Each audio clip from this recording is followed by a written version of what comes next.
Kita akan review DBS Juni 2, 2023. Jadi ada titik kontroversi nih di antara orang-orang Advent, yaitu tentang third person. Di mana third person ini bisa membelah menjadi dua kelompok, yaitu ada orang yang percaya Trinitas dan juga enggak, dengan kata yang sama, itu third person. Nah, untuk orang-orang yang percaya Trinitas karena kata third person, mereka punya tiga alasan yang membuat mereka ambil kesimpulan bahwa ini tentang Trinitas. Yang pertama adalah arti katanya, berdasarkan arti katanya. Berdasarkan arti kata third person, mereka artikan itu untuk mengambil kesimpulan bahwa ini bicara tentang Trinitas. Ini kita udah bahas berkali-kali di kita punya Daily Bible School ya. Lalu nomor 2, alasan mereka percaya Trinitas dengan kata third person adalah karena sentimen. Jadi udah ada prasangka buruk nih sama si pekabar yang bilang bahwa ini bukan bicara tentang Trinitas. Yang ketiga adalah ada orang-orang yang menggunakan kutipan Nyonya White atau bonceng kutipan Nyonya White, tulisan-tulisannya Mrs. White atau Ellen White, untuk menarik orang-orang percaya akan Trinitas. Jadi mereka nggak akan mengaku tuh bahwa mereka menggunakan kutipan-kutipan Nyonya White untuk menarik orang-orang untuk percaya Trinitas. Mereka harus tutupin itu karena mereka sebenarnya tahu bahwa Nyonya White sebenarnya nggak percaya Trinitas. Tapi mereka harus bilang bahwa Nyonya White percaya Trinitas agar orang-orang ini percaya sama Trinitas. Dan orang-orang yang melakukan ini adalah siapa? Orang-orang Jesuit. Nah, dari kesimpulan ini kita bisa lihat bahwa sebenarnya untuk tercetusnya Trinitas atau munculnya kesimpulan tentang Trinitas itu didapatkan karena tulisan Nyonya White sebenarnya. Dimana kita tahu kutipan-kutipan Nyonya White banyak menggunakan kata-kata yang mengarah ke Trinitas, dengan bilang kata trio, dengan bilang kata third. Berdasarkan itulah tercetus nih kesimpulan Trinitasnya dari kutipan-kutipan Roh Nubuat.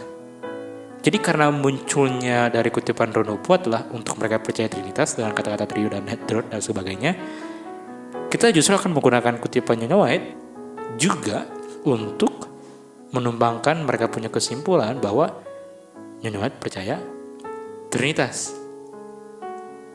Nah, kita akan lihat kisahnya nih, ceritanya dari terjadinya dia punya perubahan dari kita punya fondasi kebenaran Advent. Jadi Nyonya White bilang ada orang yang akan membuang fondasi yang selama 50 tahun ini sudah berdiri 50 tahun untuk menjadi fondasinya orang Advent. Dan ada orang yang mau gantikan itu. Dimana sebelumnya 50 tahun ini, selama 50 tahun gak pernah berubah. Nah, ketika Nyonya White singgung ini, sebenarnya dia sedang bicara siapa? Sedang bicara John Harvey Kellogg, atau biasa disebut dengan Kellogg kan.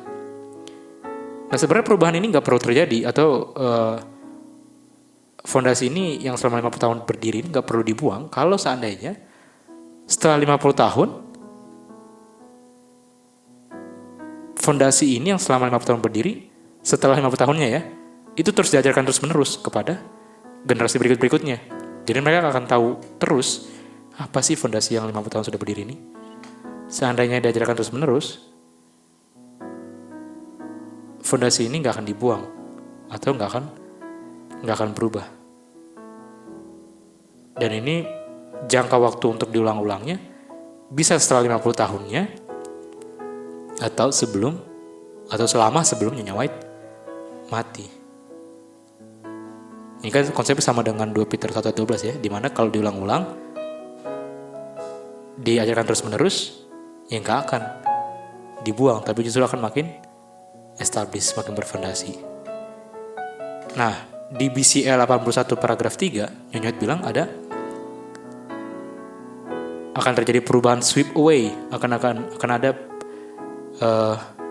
sapu bersih dia punya structure of the church, atau fondasi gereja akan disapu bersih. akan ada kejadian seperti itu. Dan kita tahu structure itu atau struktur itu bicara fondasi. Dan kalau bicara fondasi adalah bicara tentang batu. Nah, kita tahu kan kalau bicara batu itu adalah bicara tentang Tuhan Yesus. Itu kita bisa dapati di Matius 16 ayat 16 sampai 18. Nah, jadi artinya ketika Nyonya White bilang akan ada sapu bersih atau sweep away daripada strukturnya gereja atau fondasinya gereja, artinya yang dibilang adalah gereja akan tidak percaya bahwa Tuhan Yesus adalah anak God. Jadi ketika Nyonya White bilang gak akan gereja bisa jatuh, itu gak akan bisa jatuhnya kalau gereja itu masih percaya bahwa Tuhan Yesus itu anak God. Tapi kalau itu nggak dipercaya lagi, ya gereja akan jatuh karena batunya aja sudah berubah, sudah bukan batu yang lama.